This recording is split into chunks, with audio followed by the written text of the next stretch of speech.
Carpenter Brewing Company presents Brew Battles.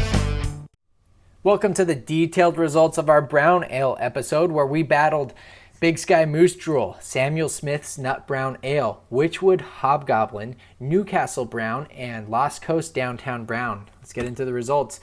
In the total category, there's a possible 50 points, and in this case, we had essentially a tie between the first four with scores between 27 and 31, with Lost Coast Downtown Brown in the lead. This is what was presented in our Brew Battle episode, and Newcastle Brown was on its own in the back as the clear loser here in this battle. Moving on to the next category of aroma, there's a possible 12 points here.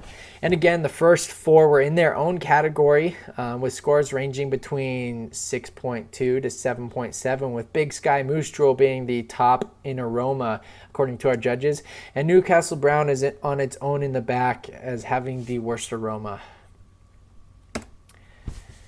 In the next category of appearance, there's a possible 3 points.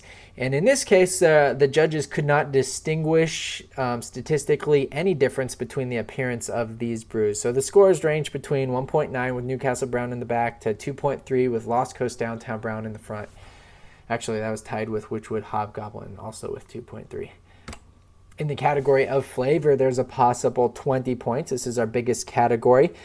We had a statistical grouping of the first four, again, with Samuel Smith's Nut Brown Ale being the best flavor, all the way with a score of 12.4, all the way down to a score of 9.7 with Big Sky Moose Drool.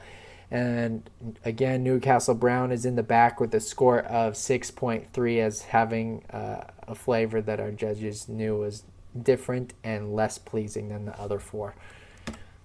In the category of mouthfeel, there was a possible 5 points. And again, same story. You guys are probably getting used to this. The top four were all in their own grouping statistically, with scores ranging between 2.6 to 3.5. Lost Coast Downtown Brown was in the lead. But in this case, it wasn't Newcastle Brown in the back. It was Wychwood Hobgoblin as having a mouthfeel that was less pleasing than the other four to our judges. In the overall category, same story here again. We had a statistical grouping of our first four with scores ranging between 4.1 to 6.3.